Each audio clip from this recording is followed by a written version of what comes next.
เออบ่ฮ้อนบ่โอ้เรากำลังนอนเนาะได้จักเดือนแล้วเดินไปเดือนปลายอ๋อมีแฟนแล้วมีแฟนแล้วมีเหรอมีผัวแล้วนี่น้องมีผัวแล้วนะน่าจะแม่นเนาะนั่งงัว A B C D E F G H I J K L N O P Q R S T U V W X Y Z ตบมือ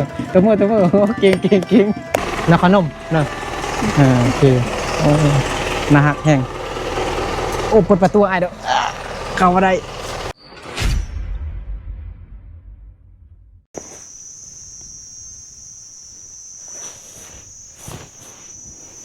สบายดีพี่น้องโบสสุขูสุคนที่เคารพหักแพงเด้อยินดีต้อนรับเข้าสู่ส่องเบานึกเผาไพลวันนี้เบานึกก็เดินทางมาเที่ยวบ้านของพี่น้องส่วนเผ่ามงเนาะอยู่ในเมืองเพียงแขวงสัญญบุรีสปปลาวเหนือพี่น้องเนาะเมื่อกี้วันนึกก็ได้เดินทางมากะทางกะมันลำบากหน่อยนึงพี่น้องเนาะแต่พอมาฮอดในหมู่บ้านของพี่น้องคนส่วนเผ่ามงนี่แล้วข้าวปูยางพี่น้องเนาะเดี๋ยวเป็นกองให้ทุกคนได้เบิ่งนี่เนาะวันนี้มาคนเดียวพี่น้องเนาะมานำมอไซค์คือเก่าเหมือนเดิมเนาะนี่บ่นึกได้นั่งอยู่ในอันกระท่อมน้อยนี่เขาเพิ่นปลูกไว้เพื่อแบบมานั่งพักผ่อนเนาะนี่สุดยอดเลยทุกคนแล้วก็เดินนี่ก็จะเป็นเดินแบบเขาเจ้าตากมันต้นพี่น้องตากมันต้นเป็นเดิน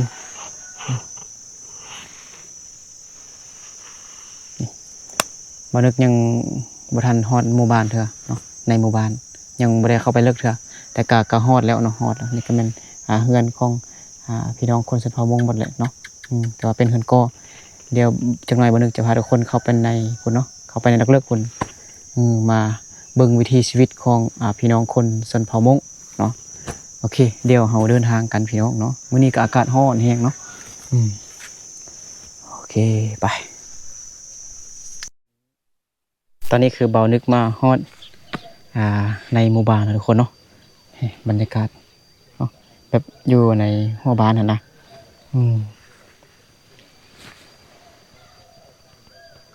ส่วนหลายก็ยังแต่เด็กน้อยเนาะยังแต่เด็กน้อยแบบอยู่บ้านนะเพราะว่าช่วงนี้เป็นช่วงแบบเพิ่นไปเฮ็ดให้เฮ็ดสวนแล้วผู้ใหญ่หรือว่าผู้แซ่ผู้สาวนี่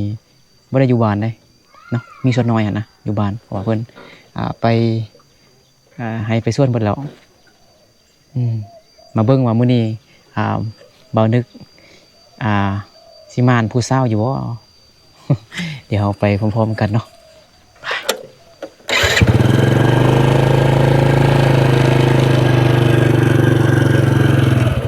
ชาวไร่เขา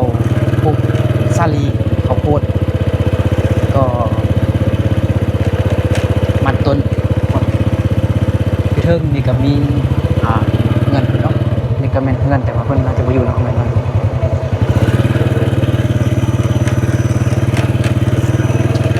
บรรยากาศดีมีต้นไม้ใหญ่หลาย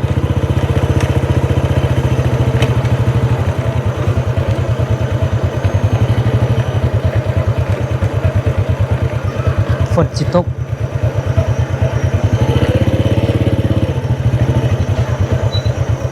อันนี้คือนำสร้างทุกคนเนาะเพิ่นอาบน้ำเดียวพาทุกคนไปเบิ่งกัน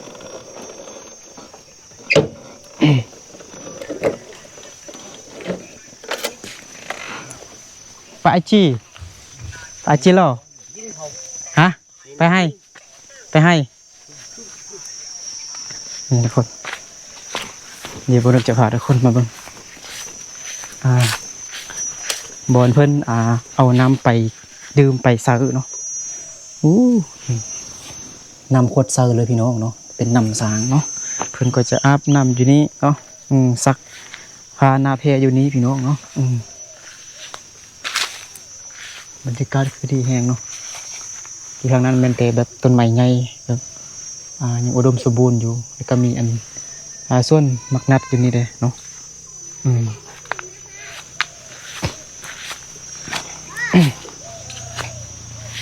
จะเป็นทางปูย่างหมดแล้วทุกคนนี่เนาะพอได้ก็เอาคันห่มมาพี่น้องเนาะยันกองมันฮอนย่อยชงอันนั้นเป็นลูกบ่โอ้เบิ่งได้จักเดือนเหรอบ่ฮอนบ่โอ้เรากำลังนอนเนาะได้จักเดือนเหรอเดินไปอ๋อน้องจักปีแล้วน้องนะ16ปีแล้วส่วนหลายเพิ่นเอาลูกเอาอันพวกแต่น้อยเนาะอยู่บ้านเฮาเนาะแล้วพวกได้ไปใส่ก็อยู่บ้านฮะก็อยู่บ้านอยู่บ้านนี่หรือว่าอยู่บ้านอื่นหุ่นบ้านนี้อ๋อแต่ไปเฮ็ดเวียกบ่อยู่เฮือนอ๋อแล้วน้องไปซะฮะไปเฮือนเนี่ยไปเฮือนอ๋อโดยขอบใจเด้อบ๊ายบายเดี๋ยว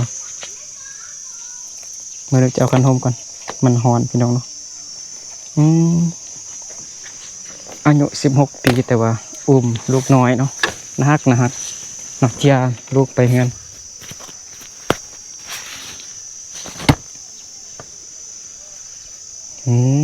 มาเลือกคันโฮมมาทุกคนแต่ว่ามันบ่ค่อยมีแดดแต่ว่ามันเอาทุกคนเนาะบรรยากาศเนาะเดี๋ยววันนี้จะพาทุกคนเข้าไปในดักเลิกคุณเนาะเป็นจังไดบ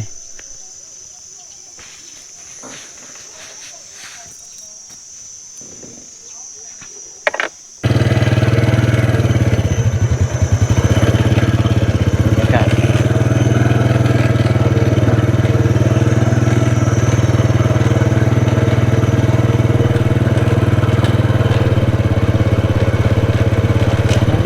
เวลาขี่รถแล้วเย็นดีช่วงนี้เป็นช่วงที่นักเรียนบ่ได้ไปโรงเรียนนักเรียนอยู่บ้านเล็กน้อยเป็นพักเทอมแล้วเนาะพักเรียน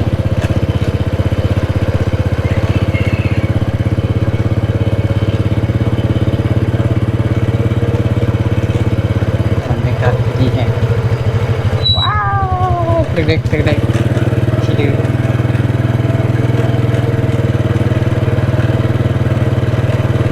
เพิ่นกำลังสิไปส่วนเนาะรถซิ่งไปทางน้ำตัดในเพิ่นกำลังไปส่วนแต่ว่าต้นช่วยแล้วเนาะเบิ่งถามน้องคนนี้ว่าเป็นจังไดเนาะบรรยากาศเนาะแบบเพิ่นยังมีแบบบ้านหรือว่าเฮือนดังเดิมมันทุกคนเนาะย่อชงสบายดีไม่ได้เข้าเฮียนบ่ไปยังมาฮะสิไปให้อ๋อไปก็ไปนำเอ้าแล้วเครื่องได้สินะบ่มีท่งบ่หน่อยบ่มีท่งนึงบ่มีอ๋อไม่ได้เข้าเฮียนหรอบ่ไม่ได้เข้าแล้วห้องแล้วมีแฟนเหรอมีแฟนเหรอมีเหรอมีพวกเหรอมีน้องมีพวกแล้วนะจักปีสินะจักปีฮะจักปีอายุจักปีฮะฮะอีอเปเปานี่เท่าจักปีงงบ่ใส่ไปทางใดทางนี้อ๋อน้องซื้ออย่างก็ลืมท่ามซื้ออนุญาตท่ามซื้อเด้อซื้ออย่างซื้ออาจีซื้ออย่างซื้ออาจีซื้ออาจีสิท่อน้องเพิ่นบ่ฮู้ภาษาลาวปานใดเนาะไปทางนี้เด้อทางนี้อ๋ออยู่ไกลบ่ไกล อ๋อคือบ่ขี่รถไปบ่ขี่รถไปน้องบ่ฮู้ภาษาลาวปานใดเนาะอ๋อน่าจะไปนี่บ่มีไห้เห็นบ่บ่แม่นไปฟุด อ๋อเขามีผัวแล้วมีลูกหรือบ่เนาะคันสิถามกับบ่ฮู้คนนะมีลูกหรือบ่มีลูกหรือบ่มีลูกหรือบ่มีแล้วจักคนฮะ จะคงแล้ว จีเปาเด้อบ๊ายบายบ๊ายบายโดยเงินเราอยู่นี่เนาะโดยบ๊ายบายอ๋อผมหัวเราอยู่น้ำไผ่เราบ๊ายบายทุกคนเราบ๊ายบายเนาะ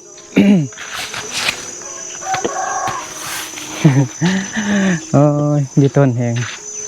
สไลด์เขาไม่ค่อยหูภาษาลาวทุกคนเนาะฝนตกแล้วทุกคนฟ้าบดอยู่โอ้ไปทางนี้น่าจะบ่มีทางหรอกกลับทุกคนเนาะบ่มีทางเดียวเนาะสิถามมันน้องเพื่อนโอ้ลาวบ่หูภาษาลาวเนาะทักทายจังได้เนาะถามว่ามีผัวแล้วบ่มีแล้วมีลูกแล้วบ่สิ บ่ฮู้ว่ามีบ่มีเนาะปาจีเหรอมัวเจมันไปกันทุกคนเนาะบ่มีผู้เปอันภาษาให้ทุกคนเนาะภาษามงเนาะส่วนหลายก็เป็นคนมงเนาะน้องเพิ่นว่ามีพวกเรามีแล้วบ่ฮู้ว่าน้องอายุเท่าใดหั่นนะอายุน่าจะประมาณ13นี่แหละทุกคนเนาะ13หรือ14นี่แหละเบิ่งน้องบ่มีคนแปลภาษาให้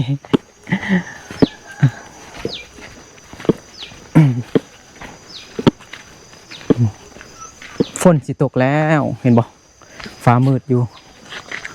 เดี๋ยวหายางเลาะไปทางนี้ก่อน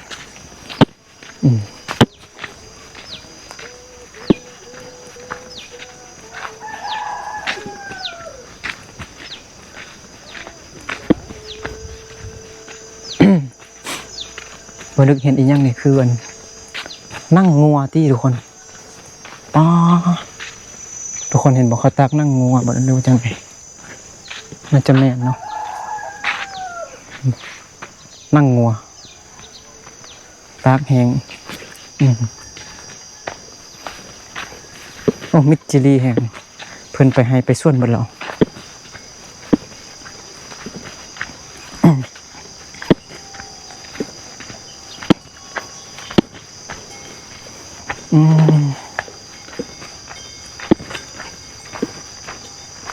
เอามาตอนช่วงแบบตอนมื้อเว้นนะทุกคนเนาะก็เลยแบบบ่ได้เจอบ่ได้ลมน้ำอันไทยบ้านเพิ่นมักม่วงก็ลายแห้งต้นไม้กินมากทุกคนเนาะมากเอียงต้นมะขามขนุนมักมีมักม่วง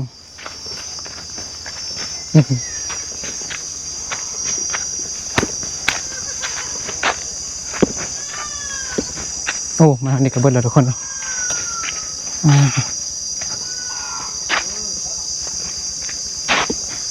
บักม่วงมาพอที่แล้วก็เงินเบิดแล้วฝนสิตกแล้วตอนนี้ตกแล้วอยู่พุ่นทุกคนเนาะเห็นบ่อยู่บอนอันเสาไฟฟ้าเสาไฟฟ้าแห่งสูงทุกคนพุ่นเนาะเสาไฟฟ้าแห่งสูงไฟฟ้านี่เพิ่นอาจจะเอาเข้าไปในไทยพุ่นเนาะเห็นบ่โหฝนตกแล้วทางนั้นทุกคนเนาะเมื่อกี้บ่นึกสงสัยอยู่แบบอีหยังมันคืออันนั่งงัวทุกคนเนาะนั่งงัวแบบเพิ่นยางแห้งแล้วก็เพิ่นแบบครึ่งไว้ทุกคนเนาะอยากฮู้ว่าเพิ่นมันแบบเอาเฮ็ดหยังนะเนาะยอชงจักปีแล้วน้องนะ10 ปีอ๋อชื่อว่าจังไดก็ไอคอนอนุญาตถามเด้อชื่อหยังนาซาระน้องสิไปซะไปกินเฟอร์ กินเฟอร์อยู่นี่บ่มีเฟอร์บ่อ้ายบ่มีดอกอยู่พุ่นมีเนาะอ๋อว้าวงามแท้น่าฮักแท้เนาะยังเข้าโรงเรียนอยู่บ่ ครับ บ่เข้าแล้วบ่ได้พ่อแม่บ่ให้เข้าโรงเรียนบ่ ฮะ พ่อแม่บ่ให้เข้าโรงเรียนบ่ เขาว่า อะเราว่าบ่เข้าเด้ เขาเนี่ย แม่นบ่เดี๋ยวเมื่อกี้ไอลืมเนาะเข้าอยู่เข้าอยู่อยู่ปอหยัง โปรซี่ ปอซีเมื่อกี้ว่าบ่เข้าเด้ เดี๋ยวเมื่อกี้ไอถามซื้อแต่ลืมแล้วซื้อหยังก็ นางสละ สาระนี่ตามซื้อเข้าโรงเรียนบ่อ้ายซื้อเข้าโรงเรียนมีซื้ออันเป็นมงบ่ซื้อมงมีบ่ต้องถามมึงดู นายก็ต้องแบ่งมุ่งให้จังหรอ ซื้อแบบเป็นมงหั่นนะ ต้องแบ่งมุ่ง หรือว่าสาระเลย มุ่งแบ่งมุ่งหรอมุ่งแบ่ง บ่มีติ ตัวลุงมี สาระน่ะก็แม่นซื้อเข้าโรงเรียนแล้วก็ซื้อมงพร้อมเนาะโดยอ๋อสิไปกินเฟอสิอันนี้เฮือนน้องบ่อ๋อแล้วพ่อแม่ไปหยังมื้อนี้ จะมาแต่ให้ พ่อแม่ไปให้ป๊าดนี่คือคนฝรั่งคือคนฝรั่งเนี่ยโอ้งามดิไอ้คอทายด้วยหน่อยหนึงเด้อโอ้น่าฮักงามดิจะกินขนมบ่ไอ้ซื้อให้กินบ่กินไอ้ซื้อนึกเด้ออายุเมืองเพียงพุ่นมาเที่ยวมาทายด้วยมาทายบ้านเฮาโอ้น้องสาระคืองามแท้เนาะจังหน่อยคันฝนบ่ตกนี่พาอายเที่ยวได้บ่ได้น่ะเลาะลิ้นอยู่แม่หมู่บ้านอายสิซื้อขนมไปกินจังหน่อยเนาะได้เนาะโอเคไปกินเฟอก่อนก็ได้จังหน่อยอายสิให้น้องพาเลาะเด้อโดยขอบใจโอ้เด็กน้อยเนาะ เด็กน้อยขับรถซิ่งเก่ง เด็กน้อยเดี๋ยวคนขับรถซิ่งรถใหญ่อะนะโคตรเก่งเลยโดยย่อยส่งพอเด้อพอกำลังกินข้าวอยู่เนาะเฮ็ดยังกินเด้เบิ่งลูกขออนุญาตเนาะเพิ่นบ่นึกขอทายนำอันอายเนาะพอดีอยากถามเรื่องอันอีหยังน้องสาวเมื่อกี้หั่นเป็นมาตั้งแต่เกิดน่ะแบบขาวแล้วก็ผมขาวๆเนาะคือคนต่างประเทศเลยโอ้ยอีหน่อยบ่นุ่งทรงเนาะโอ้ทายบ่ได้แล้ว บ่นุ่งทรงเลยบ่เป็นหยังกินข้าวกับหยังนะหน่อไม้เฮ็ดเค็มบ่ เห็นเขาพูดนะ เฮ็ดเค็มเฮากินข้าวอ้ำน้ำเนาะพ่อเนาะแบบเอาอันเขามันหยังก็กินข้าวกับน้ำเปล่าๆเนาะแซ่บเนาะบางคนเนี่ยคันบ่มีน้ำนี่กลืนบ่ได้เนาะแบบมันแค้นคอเนาะเวลากินข้าวนี่ต้องมีน้ำเนาะต้องมีน้ำเปล่าๆเนาะตักกินข้าวแล้วก็ตักน้ำใส่แม่นบ่ ซ้ำนี่ก็ได้ โอ้ใส่นี่แบบนี้ก็ได้ นี่ก็ได้กินแซ่บตอนนี้จักโมงแล้วเบิ่งกัน มอเนี่ยนั่งมองแล้ว 1 โมงยัง9 นาทีทุกคนเนาะพ่อก็กำลังกินข้าวอยู่เนาะลูกแท้กินแล้วกินอะไรจึงมานี่ ขึ้นหัวเนาะ ลูกเอาเมียอยู่เมืองเพียงแต่ลูกเนี่ยเกิดอยู่ไสยะแม่นเอาเมียอยู่เมืองเพียง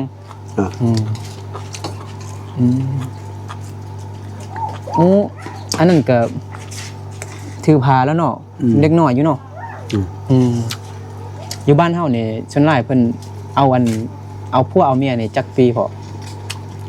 ประมาณจักปี14ก็เอาแล้วเนาะเอาแล้วสู้เลยโดยมาสู้หั่นนี่แบบบ่ชนเผ่าลูกคือกันชนเผ่าลูกชนเผ่าไพรชนเผ่าลั่วพ่อน่าจะบ่ฮู้ติว่าลั่วชนเผ่าลั่วลูกเป็นชนเผ่าลั่วบ่แม่นชนเผ่าลาลุ่มเด้อ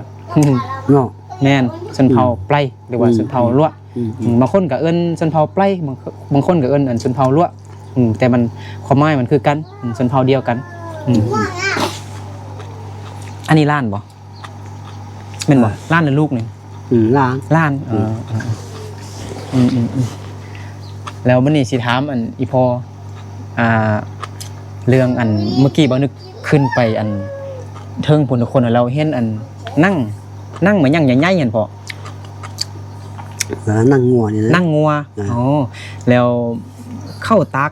แห้งแบบใหญ่ๆเนาะแล้วเขาเอาไปเฮ็ดหยังเข้าตากไว้แบบสิเฮ็ดหยังหั่นน่ะพอมันเทื่อเขา ตาเฮ็ดอันนี้โค้งเนี่ยโค้งอันคนใต้นะเข้าไปมัดอ่ะ อ๋อมันใส่โลงคนตายบ่โอ้เขาตีตึงๆกันนะ ดึงนี่นะ อ๋อ มันไล่น่ะ โดย แล้วก็เขาเฮ็ดหยังอีกเด้บ่นอกจากอันเพิ่นอันใส่ตีอันลงศพหั่นนะแล้วเขาเฮ็ดหยังเด้เขาเฮ็ดหยังอีกเด้ได้นะกินบ่เขากินบ่บ่กิน บ่กิน แล้วอีพ่อว่าจังได๋วะใส่ตีเนาะเป็นกล้องมันบ่ นั่นน่ะ ตึง เป็นกง ตึงตอนอันคนเสียนบ่ นั่นน่ะ อ๋อโดยแล้วก็มีอีกบ่เพิ่นเฮ็ดหยังอีกเด้เอาไว้เฮ็ดหยัง เข้าตักมาเป็นไส้อันเป๊ะนี่นะ อ๋อใส่เป เป๊ะนี่นะ ใส่เป ให้เป๊ะอัน เฮ็ดอันกล้วยบ่กล้วยบ่ บ่ ไม่แม่น แนวใดมันพ่อก็มีอยู่นะ ไล่ข้างเนี่ย โดยบ่เบิ่นก็ได้ฮู้แล้วเฮ็ดเป็นทรายเปเนาะ ให้เป๊ะ อ๋อเป็นอันทรายเอาเปอันนั้นคนเอาแบบน่าจะเป็นกล้วยนั่นแหละโดยอ๋อ มีแต่ส่งเหนียวนี่แหละแต่ส่งเหนียว อ๋อที่ซองแนวนี่เนาะ อ่า เขาเฮ็ดเนาะโอ้อยู่บ้านเฮานี่มีหลายอย่างแบบมันแปลกๆกันนะอันนี้ก็อันลูกก็เพิ่งฮู้ฮักก็ฮู้เด้ฮักก็ฮู้แบบชนเผ่ามงเฮานี่เอาอันนั่งงัวหั่นนะแบบนั่งงัวแห้งทุกคนเนาะเพิ่นตากแห้งแล้วเป็นอันเอาไปเฮ็ดพิธีในอันลงศพเนาะโอ้ยอีหน่อยบ่ใส่ศพ ได้บอกว่า เป็นยังสิทายนั่นเอา รู้หรอฮะรู้ดิก็ อันนี้มันเฮ็ดไหมเนาะหานไหมเนาะโอ้ได้ขายดีบ่อ๋อ ก็ธรรมดา ธรรมดา เวลาเข้ามันเฮียนนะเข้าเฮียนให้เข้าซื้อ อ๋อคันเวลานักเรียน ปิดอยู่เนี่ย เดี๋ยวนี้เขาปิดโรงเรียนแล้วเขาปิดเทอมแล้วปีหน้านี่เนาะเดือน9เนาะเขาเปิด เข้า โอ้ยฝนตกแล้วลูกเอารถไปพุ่น รถจักรไปพุ่น นี่นะ บ่เป็นหยัง นี่ ฝนตกแห้งสิเนาะฝนก็กำลังตกทุกคนนี่อ๋อ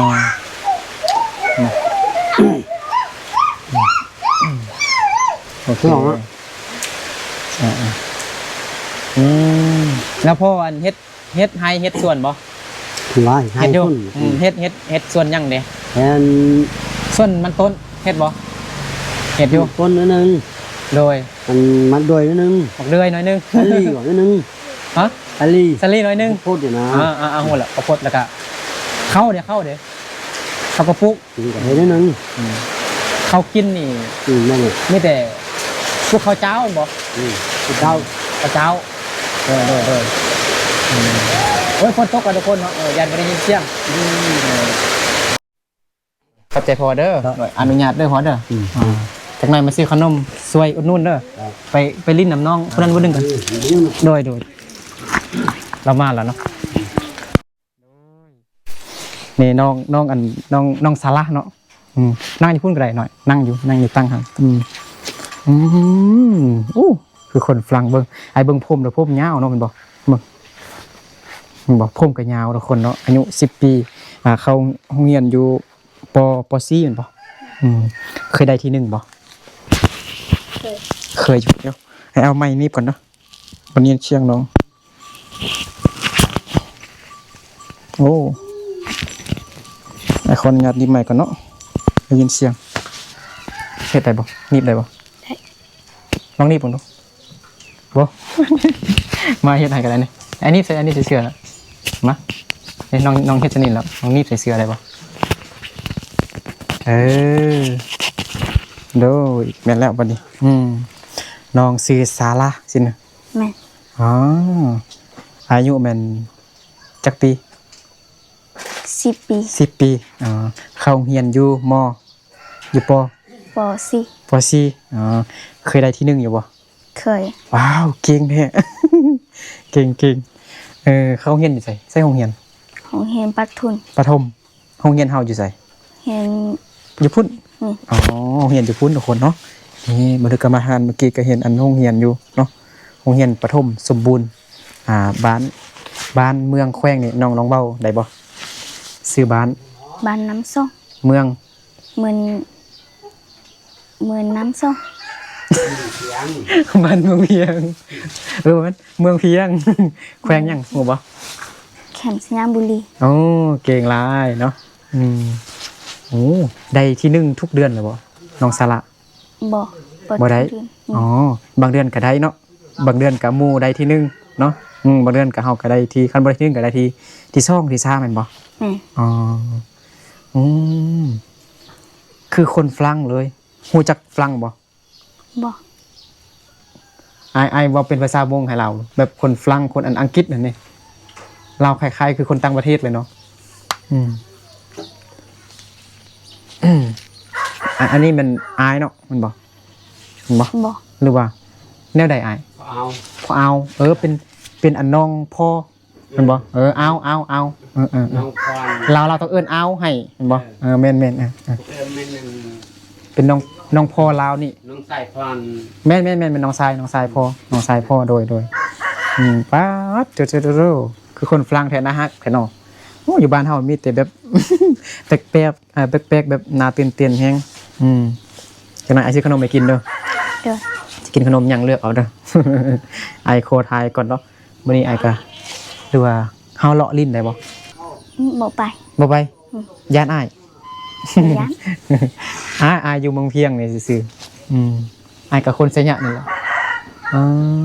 ฉันอยู่นี่ก่อนก็ได้คันน้องมีเวียกเนาะอันพ่อแม่ให้เฝ้าเฮือนนั่นบ่ บ่ เอ้าแล้วคือเมื่อกี้นั่งอยู่นี่เฮ็ดหยังเล่นเกม บ่ เห็นบ่ ลิ้น บ่ลิ้นแล้วเฮ็ดหยังซั่น เรียน TikTok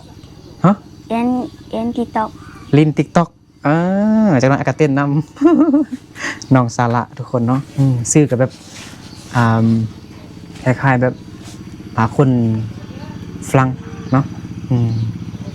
แล้วน้องครอบครัวน้องนี่เฮ็ดไร่เฮ็ดสวนอยู่บ่ บ่ เฮ็ดไร่บ่ไร่ปลูกมันต้นปลูกมันโอ้บ่ฮู้มันบ่บ่ฮู้เฮ็ดไร่บ่ฮู้บ่เฮ็ดไร่บ่ เฮ็ด เฮ็ดกวางบ่ บ่เฮ็ด เดี๋ยวสละเดี๋ยวให้เราไปก่อนเนาะน้องเฮ็ดให้เฮ็ดกวางบ่ใหญ่หลายบ่เฮ็ดหลายบ่หลายอยู่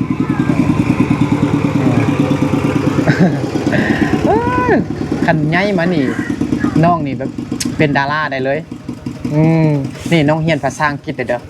ด้วย เรียนบ่ A B C D ได้ฮอด Z บ่ได้อยู่บ่ลองเล่าให้อ้ายฟังดู บ่ได้หลาย ลองเล่าบ่ดูได้จักตัว A B C D หั่นนะลองเล่าบ่ดู A B C D E F G H I J K L N O P Q R S T U V W X Y Z โอ้ตบมือเก่งโอ้เสียงก็คืออันคนฝรั่งทุกคนเนาะอันเล่าไว้ได้บ่ A B C D E F G H I J K L M N O P Q R S T U V W X Y Z คืออ้ายนี่เราไวเป็นบ่ บ่เป็น ลองเล่าขึ้นอีกดูนะ A B C D E F G H I J K L M O P บ่ L M N L M L แล้วก็ M N เราต่อ O O P Q R S T U V W X Y Z โอ้เก่งสาระเก่งภาษาอังกฤษเนี่ยคอยฮักเจ้าว่าจังได๋ฮู้บ่ฮู้อยู่บ่I love youเข้ามาดู I love you I like you โอ้ สุดยอดเลยเสียงน้องแบบดีขนาดเลยโอ้เนาะเป็นตาหักตาแพงทุกคนเนาะน้องปินล่างมาดูปินไฮเบิ้งผมให้อัน FC เบิ้งผมดูปินมาโอ้เป็นบ่ทุกคนน้องได้ยอมบ่ได้แล้วปินหน้ามานี่หน่อยน้องได้ยอมผมบ่ เดี๋ยว น้องได้ยอมผมบ่ยอมฮู้ยอมบ่บ่ฮู้บ่บ่ฮู้เมื่อกี้บ่นึกได้ถามอันอายอยู่อันฮานพุ่นเนาะถามว่าน้องสาระนี่ได้ยอมผมบ่สิแต่ว่าบ่ได้ยอมเป็นมาตั้งแต่เกิดแม่นบ่เฮาเกิดมาแล้วก็ผมขาวแล้วก็เฮาขาวแล้วนี่เนาะโอ้เดี๋ยวไอ้โอ้ อ๋อแล้วเขามีอันพี่น้องอยู่ต่างประเทศบ่ บ่มี บ่มีทุกคนเนาะตอนนี้คือเดี๋ยวไอขออนุญาตอันทายตาน้องแบบมอได้บ่ตาน้องแบบมันเป็นแบบซี่แบบเขียวๆทุกคนเนาะคล้ายๆแบบฝรั่งไทยเด้อไอขออนุญาตทายเด้อเห็นบ่ นะฮักฮู้นะฮักบ่ฮู้นะฮักขาวน้องสาระนับนะฮักแท้นี่แม่นบ่ ย่อยช่วงแม่นแม่บ่นี่หรือว่าแม่เฒ่าขอไทยด้วยแม่นย้อนนะฮักคือคนต่างประเทศ คือคนฝรั่งนะผมขาวผิวขาว ตางามนะฮักแม่นแม่บ่แม่เฒ่ามินยาแม่ย่าก็มีมินยาแม่ย่าเนาะ นี่มิน เขาบ่มีพี่น้องอยู่ต่างประเทศบ่บ่มีแล้วลาวคือแบบเรามีแต่ลาวผู้เดียวเนี่ยแบบคืออันคนต่างประเทศเนาะแต่ร้านนี้ผู้เดียวโดยสองสามเขานี่มีแต่ร้านนี้ผู้เดียวโดยเขียนหนังสือก็เก่งเด้เราอันภาษาอังกฤษฮอตแซทก็ได้ A B C D E F G H I J K L M N O P Q R S T U V W X Y Z น่ะเก่งโอ้สุดยอดเลยเก่งน้องก็เรียนภาษาอังกฤษหลายๆเด้อคือคนต่างประเทศอย่าฟ้าเอาผัวเลย ไปเรียนก่อนเด้อเรียนหลายๆรถเด้อดูอยู่ซัดฮะดูอยู่เซอร์มาอยู่ไสยะแต่ว่าเอาเมียอยู่เมืองเพียงนี่อันนี้ก็เป็นเมืองเพียงเลยเนาะขึ้นกับเมืองเพียงเหมือนบ่มีเมืองเขาเมืองเพียงเนาะบ้านห้วยแซงค่ำจึงไสยะเหมือนบ่เป็นบ่นั่นไสยะเนาะอยู่บ้านดงล่วงเมืองเพียงดงล่วงหูบ่บ้านกลางกลายไปบ้านกลางแหละบ้านดงล่วงลูกเอาเมียอยู่หั่นแหละแต่บ้านเกิดมันอยู่อันไสยะอยู่บ้านห้วยเพาะไกลห้วยสะแงมไปห้วยสะแงมบ่ห้วยสะแงมเป็นบ้านชนเผ่ามงคือกันน้องสาระน่าฮักแท้ห้องเพลงมงให้ฟังให้เพิ่นได้ฮู้ได้บ่ได้โอ้เก่งเอาลองห้องเพลงมงหรือเพลงยังน้องมักที่สุดซื้อเพลงยัง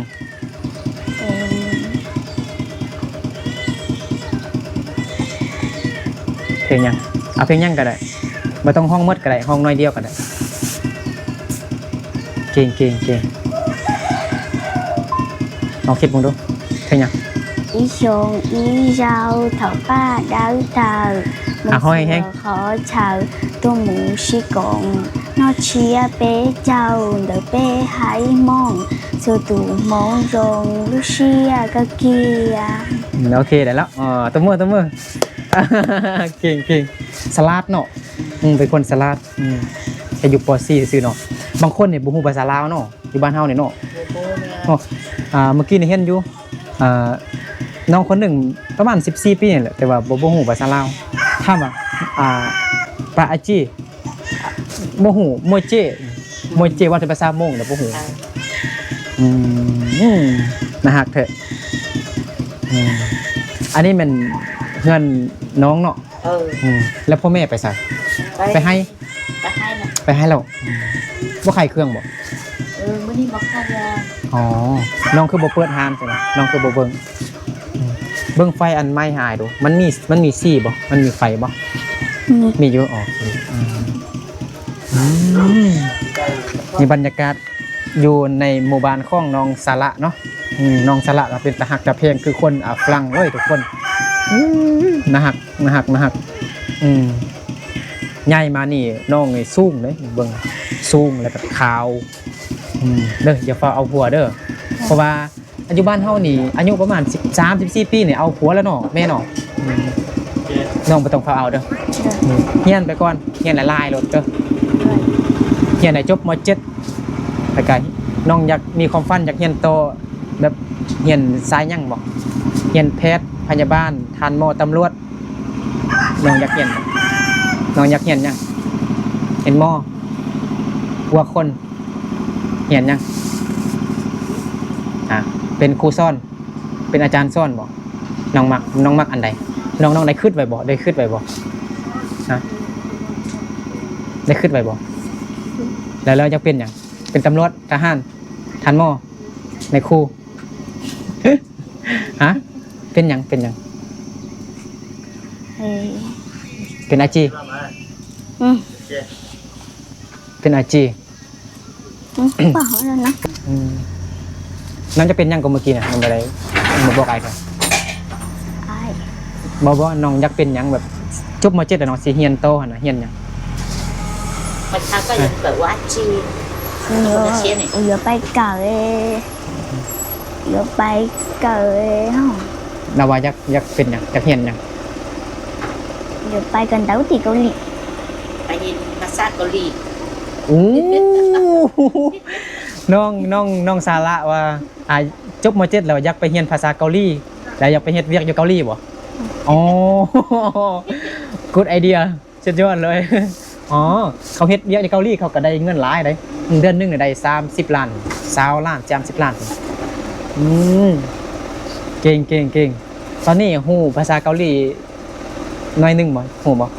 บ่ฮู้ บ่ฮู้แหละเนาะแต่ว่าความใฝ่ฝันเฮาเวลาจบม .7 แล้วเฮาอยากเรียนภาษาเกาหลีบ่สุดยอดโอเคอ่าไปกินขนมไปไอซื้อขนมไปกินไปหานคุณไปนี่หานไอพาเราซื้อขนมไปลาวก่อน โอเค น้องนะฮักแห้งเด้น้ำขนมเนาะโอเคโอ้นะฮักแห้งโอ้เปิดประตูไอ้เด้อเข้ามาได้ได้แล้วเนาะโอเคมาเดี๋ยวสิเลี้ยงขนมน้องก่อนเบิ้งรถก่อนนะไอ้เบิ้งรถก่อนนะมันจะบอกนี่ไปผมบ่ได้ย้อมมันบ่ บ่ เนาะอ๋อผมต่างขาวต่างเป็นสีทองทุกคนเนาะทุกคนฝรั่งเลยเราจะกินขนมย่างน้องเลือกเอาเลย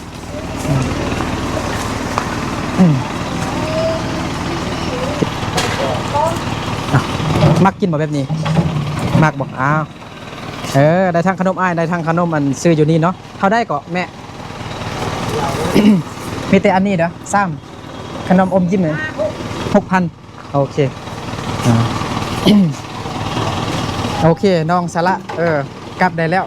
ขอบใจเด้อเดี๋ยวไอเอาไม้ก่อนเด้อหน่อยขอบใจเด้อมาได้ไอมาลินนำเด้อหน่อยกะบ่นึกก็ได้ขี่รถมาไกลมาอันบานน้ำทรงทุกคนเนาะมื้อนี้ก็ได้สัมภาษณ์น้องหน่อยเนาะน้องสาระเป็นเด็กน้อยที่น่าฮักหน้าตาเหมือนคนฝรั่งคือคนอังกฤษนั่นนะแล้วผมมันก็บ่ได้ยอมทุกคนเนาะเป็นผมแบบสีทองเนาะสีทองปนขาวและก็ดำเนาะตั้งแต่น้อยเนาะผมก็ยาวทุกคนเนาะอยู่ในหมู่บ้านนี่เนาะบ้านพี่น้องคนชนเผ่ามงนี่ก็มื้อนี้เนาะก็ล้วนแต่แบบเฮาได้ฮู้ไปเรียนฮู้เกี่ยวกับอันมีแต่แบบอันสิ่งแปลกๆกันทุกคนเนาะแล้วก็อย่างที่หนึ่งก็คือแบบอยู่บ้านนี้เนาะในหมู่บ้านนี้เพิ่นมาเอาผัวหรือว่าเอาเมียน่ะตั้งแต่น้อยตอนอายุประมาณ13-14 ปีนี่ก็เอาผัวนะอย่างที่สองคือเมื่อกี้ก็เห็นอันบ่นึกก็บ่ได้ไปถ่ายอยู่กับนั่งงัวเพิ่นอันยางแห้งๆเนาะเพิ่นเอาไว้เฮ็ดพิธีในงานศพเนาะงานอันคนเสียชีวิตนะแล้วก็เฮ็ดอีหยังเด้อีพอว่าเมื่อกี้มันเฮ็ดอันไส้ปีทุกคนเนาะไส้แบบปีแบบอันนี้นะทงแบบจังซี่นะหรือว่าเป็นอันกล้วยของอันพี่น้องคนชนเผ่ามงอันที่เนาะเพราะว่ามันเป็นสายแบบนั่งงัวนี่มันจะหยาบมันเหนียวทุกคนเนาะมันบ่คาดไว้หั่นนะมันบ่พอยหั่นนะเขาจึงเอานั่งงัวเนี่ยมาเฮ็ดอันไส้เนาะไส้อันทงมันอย่างต่างๆนี่แหละทุกคนเนาะแล้วก็อย่างที่3นี่แม่นน้องสาระเมื่อกี้หั่นเนาะหน้าตาเหมือนคนฝรั่งหรือว่าคนอังกฤษเมื่อกี้ก็บ่ได้ถ่ายในหมู่บ้านให้ทุกคนได้เบิ่งทั่วทุกบอนหั่นนะทุกเจทุกมุมมีแต่ ถ่ายแต่สัมภาษณ์น้องน้อยเมื่อกี้แล้วก็ถ่ายในหมู่บ้านเล็กๆน้อยให้ทุกคนได้เบิ่งเนาะแล้วก็ทำวิถีชีวิตของพี่น้องเนาะบางคนเมื่อกี้ก็บ่ได้ถามเนาะก็คืออันอีพ่อเมื่อกี้เนาะกินข้าวอาบน้ำ ก็คือเอาอันเขาใส่อันน้ำเปล่าๆแล้วก็ตักกินข้าวเจ้าทุกคนเนาะก็ผู้คนอยู่ในหมู่บ้านนี่ก็เวลาเขาร่วมกันแล้วก็ยิ้มแย้มแจ่มใสคืออันอีโพเมื่อกี้ทุกคนเนาะอีโพอีเมลแล้วก็น้องอันน้องสละเมื่อกี้เนาะน่าฮักสดใสทุกคนเนาะสุดยอดเลยเนาะนิสัยใจคอดีก็มากลายอยู่ทุกคนเนาะวันนึกกับยานแต่มากัดนั่นแหละกันเวลาไปเที่ยวในชนบทลาวเขานะโอเคเนาะเอาสำหรับคลิปนี้กับวันนึกกับขอตัวลาก่อนเนาะขอตัวลาพี่น้องหมดสุขสุขคนไปก่อนเดี๋ยววันนึกจะเดินทางต่อเนาะเบิ่งว่าวันนึกจะถ่ายคลิปอยู่ในหมู่บ้านใดก็ฝากติดตามเป็นกำลังใจให้วันนึกได้ทำคลิปอีกต่อไปเนาะโอเคเอาสำหรับคลิปนี้กับวันนึกกับขอลาพ่อแม่พี่น้องหมดสุขสุขคนไปก่อนแล้วเจอกันในคลิปต่อไปเนาะสบายดีบ๊ายบาย